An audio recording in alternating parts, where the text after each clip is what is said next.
Good morning students, I am Rohit Patel.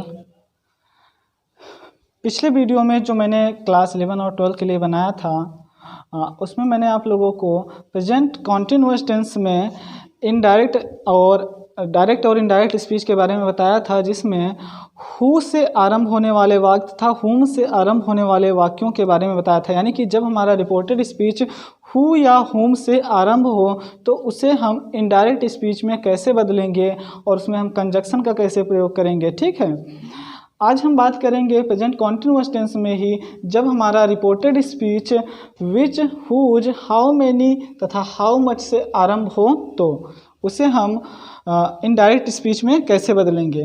देखिए, पिछले video में कमेंट आई थी कि सर जो पढ़ाते हैं इंग्लिश वो लिखते हैं तो बहुत छोटा लिख देते हैं, समझ में नहीं आता। तो इसलिए आज हम कोशिश करेंगे कि थोड़ा बड़ा लिखें, जिससे आप लोगों को सारे वर्ड्स क्लियर दिखाई दें और समझ भी आए। ठीक है, तो ऐसे जो भी प्रॉब्लम्स हो, आप लोगों को जो भी कमियां नज़र आए वीडियो में, आप लोग कमेंट करके हमें बता सकते हैं। हम कोशिश करेंगे कि अपनी कमियों को दूर करें।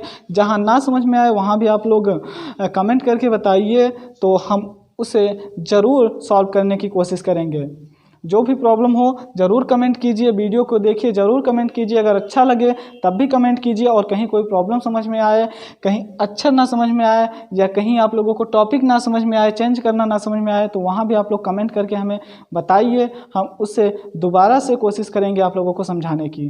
ठीक है, तो आज हम बात करेंगे जब हमारा सेंटेंस प्रेजेंट कॉन्टिन्यूअस टेंस में हो और हमारा reported speech which, whose, how many तथा हाउ मच से आरंभ हो तो उसे हम इनडायरेक्ट स्पीच में कैसे बदलेंगे। ठीक है, तो देखिए, अब सबसे पहले हम इसमें एक सेंटेंस लिख लेते हैं और उसके बाद बताते हैं। हमने आप लोगों को देखिए पहले यानी कि प्रेजेंट इंडेफिनिट टेंस में भी बताया होगा कि which, whose, how many, how much, इनके जो होते हैं दो नियम होते हैं। ठीक है, इनको हम दो नियम के अनुसार इनडायरेक्ट स्पीच में बदलते हैं।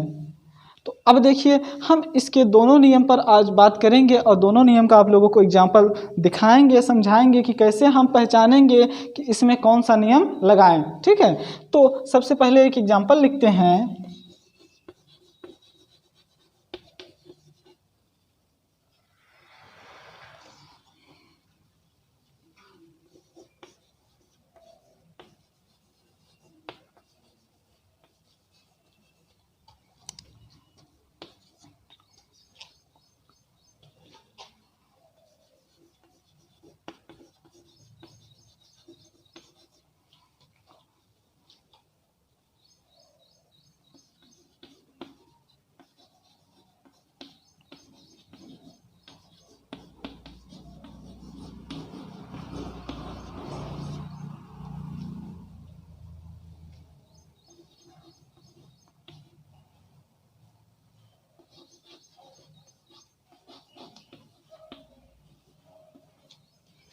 ठीक है, तो देखिए एग्जाम्पल क्या है।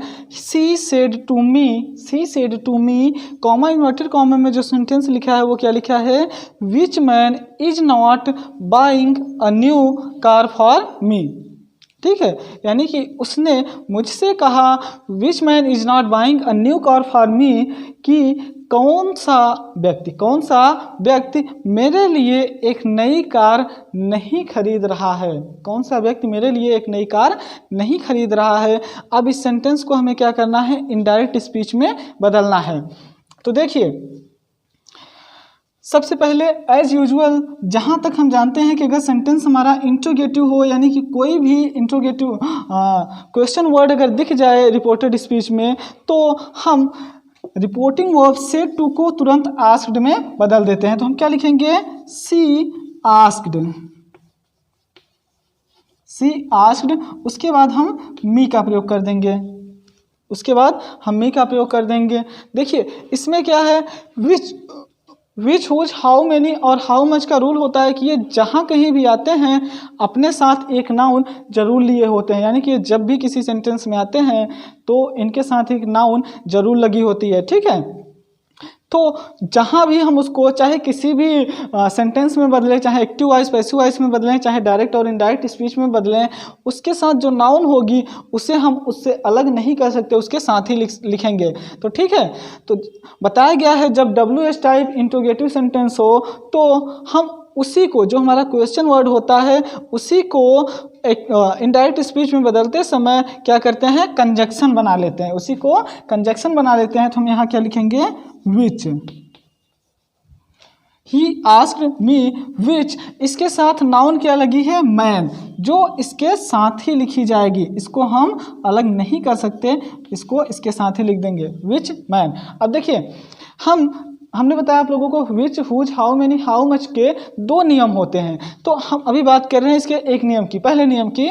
देखिए जहाँ पर ये question word which, whose, how many, how much plus noun आया हो, उसके साथ हेल्पिंग वर्ब के तुरंत बाद अगर मेन वर्ब आ जाए, हेल्पिंग वर्ब के तुरंत बाद अगर मेन वर्ब आ जाए, सपोज करिए यहाँ पर नॉट ना हो, अगर नॉट हम हटा दें तो क्या है, हेल्पिंग वर्ब के तुरंत बाद यहाँ पर मेन वर्ब है।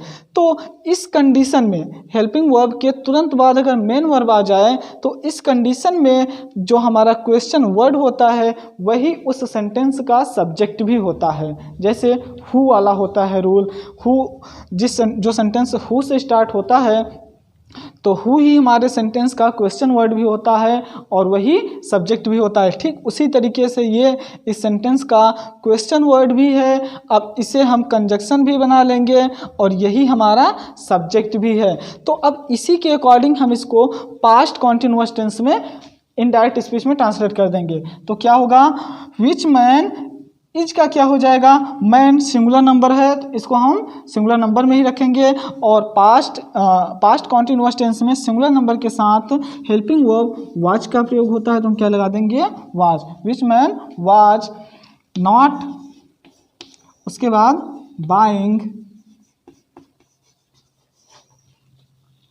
अ न्यू कार, उसके बाद हम यहाँ पर लिखेंगे और मी फर्स्ट पर्सन है तो इसको हम सब्जेक्ट के अनुसार बदल देंगे। ठीक है, अब देखेंगे सब्जेक्ट के अनुसार, जब मी को हमने बदल दिया सब्जेक्ट के अनुसार, सब्जेक्ट हमारा है सी और मी यहाँ पर ऑब्जेक्टिव केस में है, इसलिए हम यहाँ पर सी का ऑब्जेक्टिव केस लिखेंगे। तो सी का ऑब्जेक्टिव केस क्या होता है, हर।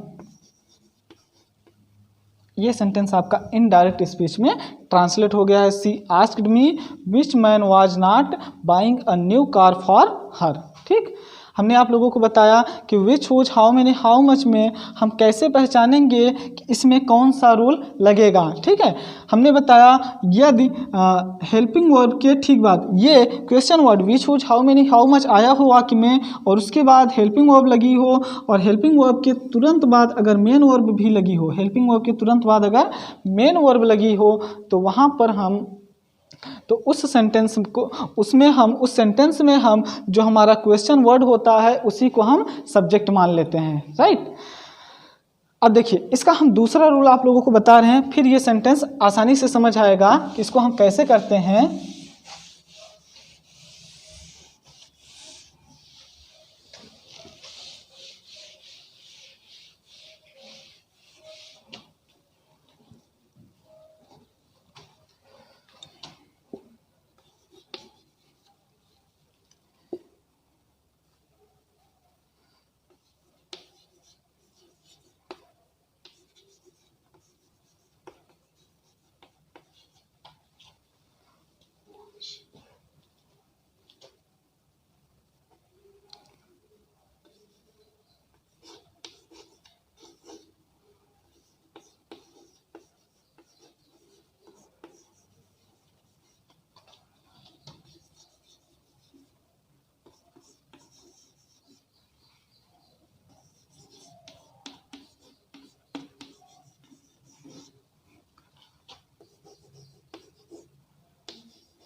अब देखिए इस सेंटेंस को पढ़िए, सेंटेंस क्या है, एग्जाम्पल ये फर्स्ट था, अब ये एग्जाम्पल सेकंड है। हमने बताया which whose how many how much में दो तरह के नियम लगते हैं, ये हमने आप लोगों को पहला नियम बताया। हमने बताया जब which whose how many how much question words हों और उनके उसके बाद जो हेल्पिंग वर्ब लगी हो, हेल्पिंग वर्ब के ठीक बाद मेन वर्ब हो। यहाँ से अगर हम नॉट को हटा दें तो हेल्पिंग वर्ब के ठीक बाद क्या है, मेन वर्ब आती है। अब देखिए इसमें She said to him, whose brother are you giving my pen? ना, तो अब देखिए इसमें भी क्या है, which, whose, how many, how much में से ही कोई एक वर्ड है।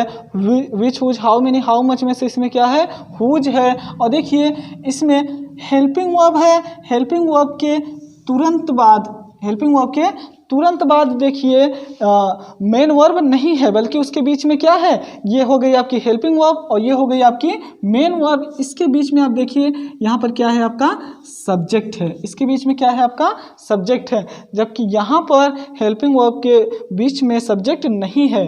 अगर हम नॉट को हटा देते हैं, नॉट को यहाँ से हटा देंगे तो क्या हो जाएगा, सब्जेक्ट नहीं है, सीधे मेन वर्ब है। ये देखिए हेल्पिंग वर्ब के ठीक बाद which man is buying a new car for me, ठीक है, इसमें क्या हो गई, हेल्पिंग वर्ब के ठीक बाद मेन वर्ब है, जबकि इसमें हेल्पिंग वर्ब के ठीक बाद सब्जेक्ट है और उसके बाद मेन वर्ब है। यही दोनों में अंतर होता है।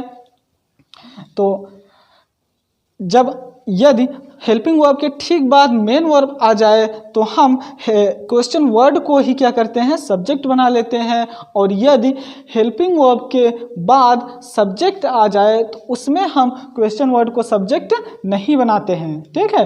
कंजक्शन तो यहाँ बनेगा ये, बट सब्जेक्ट दूसरा रहेगा, ठीक।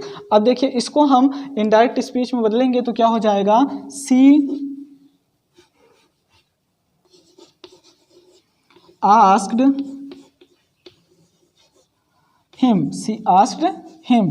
उसके बाद ये जो हमारा क्वेश्चन वर्ड है वही हमारा कंजक्शन भी हो जाएगा, तो हम क्या लिख देंगे, whose brother, whose brother। ये हमारा क्वेश्चन वर्ड था, यही हमारा कंजक्शन बन गया। अब देखिए इसमें सब्जेक्ट हमारा क्या है, यू है, इस सेंटेंस में हमारा सब्जेक्ट दिया है, सब्जेक्ट क्या है, यू है। तो अब इस सब्जेक्ट से हम इस सेंटेंस को क्या करेंगे, सीधा कर देंगे और सेंटेंस को पास्ट कॉन्टिन्यूअस टेंस में ट्रांसलेट कर देंगे। तो अब क्या हो जाएगा, यू सेकेंड पर्सन है, इस सब्जेक्ट के अनुसार इस ऑब्जेक्ट के अनुसार बदल जाएगा तो क्या हो जाएगा, ही। यू यहाँ पर देखिए नॉमिनेटिव केस में है, यू नॉमिनेटिव केस में है, इसलिए हम यहाँ पर इसका हिम का नॉमिनेटिव केस लिखेंगे तो क्या हो जाएगा, ही। और ही के साथ पास्ट कॉन्टिन्यूअस टेंस में वाज का प्रयोग होता है, he was giving, he was giving. उसके बाद देखिए माई फर्स्ट पर्सन सब्जेक्ट के अनुसार पॉजिटिव केस, और सी का पॉजिटिव केस क्या होता है, हर, सी का पॉजिटिव केस हर पेन, ठीक है।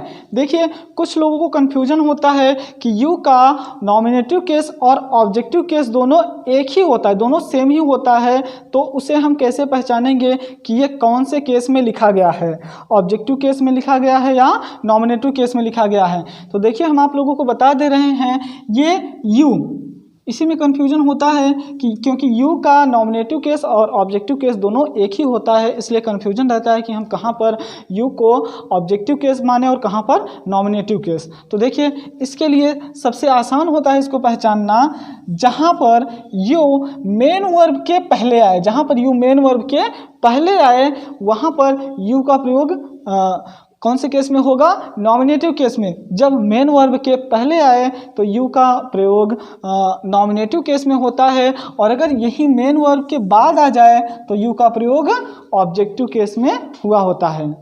तो हमें ध्यान रखना है, यू जहाँ भी आए तो हम उसके पहले और उसके बाद में ज़रूर देखें कि उसके पहले क्या है या उसके बाद क्या है। यू अगर मेन वर्ब के पहले आए तो वो नॉमिनेटिव केस, और अगर मेन वर्ब के बाद आए तो वो ऑब्जेक्टिव केस, ठीक। I think present continuous tense में आप लोगों को सभी रूल हमने बता दिया और सभी समझ भी आ गया होगा कि उसे हम इनडायरेक्ट स्पीच में कैसे बदलते हैं। अब देखिए अब हम बात करेंगे प्रेजेंट परफेक्ट टेंस में, प्रेजेंट परफेक्ट टेंस में जब कोई सेंटेंस प्रेजेंट परफेक्ट टेंस में होता है तो उसे हम इनडायरेक्ट स्पीच में कैसे बदलते हैं। ये तो बात रही प्रेजेंट कॉन्टिन्यूअस टेंस की। प्रेजेंट कॉन्टिन्यूअस टेंस फिनिश हो गया, अब बात करेंगे प्रेजेंट परफेक्ट टेंस की।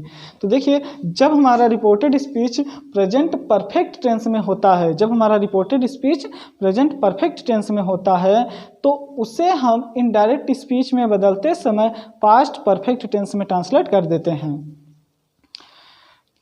फिर से ध्यान से सुन लीजिए, जब हमारा reported speech present perfect tense में होता है तो उसे इनडायरेक्ट स्पीच में बदलते समय हम पास्ट परफेक्ट टेंस में बदल देते हैं, और बाकी जो भी बदलाव होते हैं वो हम पिछले नियमों के अनुसार ही करेंगे। यानी कि जैसे अब तक करते आए हैं प्रेजेंट इंडेफिनिट टेंस में और प्रेजेंट कॉन्टिन्यूअस टेंस में जो बदलाव हम करते आए हैं वही बदलाव हम प्रेजेंट परफेक्ट टेंस में भी करेंगे। सिर्फ टेंस का बदलाव अलग होगा कि प्रेजेंट परफेक्ट है तो उसे हम पास्ट परफेक्ट टेंस में बदल देंगे। प्रेजेंट परफेक्ट टेंस की हेल्पिंग वर्ब होती है हैज और हैव, यानी सिंगुलर नंबर के साथ हैज और प्लूरल नंबर के साथ हैव। जबकि पास्ट परफेक्ट टेंस की हेल्पिंग वर्ब सिर्फ हैड होती है, उसमें सब्जेक्ट चाहे सिंगुलर नंबर हो चाहे प्लूरल नंबर, हमें हेल्पिंग वर्ब हैड का ही प्रयोग करना है। ठीक है, सब्जेक्ट चाहे एक वचन हो चाहे बहुवचन, उसमें सहायक क्रिया हैड का ही प्रयोग करना है, और मेन वर्ब की थर्ड फॉर्म। बाकी जो भी बदलाव हैं, pronoun changes, timing changes, person changes, वो सब क्या होंगे, पिछले नियमों के अनुसार ही बदलेंगे। तो देखिए, आप इस वीडियो को देखिएगा, इन दोनों में अंतर समझिएगा, और वीडियो अगर आप लोगों को अच्छा लगे तो कमेंट जरूर करके बताइए हमें कि आप लोगों को वीडियो कैसा लगा। अगर कोई सस्पेंस नज़र आ रहा है या कोई हमारी टीचिंग में कमी है या कोई चीज़ आप लोगों को समझ नहीं आ रही है तो वो भी आप लोग कमेंट करके ज़रूर बताइए। और अगर वीडियो अच्छा लगे तो लाइक कीजिए, शेयर कीजिए और चैनल को सब्सक्राइब जरूर कीजिए। धन्यवाद। कल हम बताएंगे आप लोगों को प्रेजेंट परफेक्ट टेंस।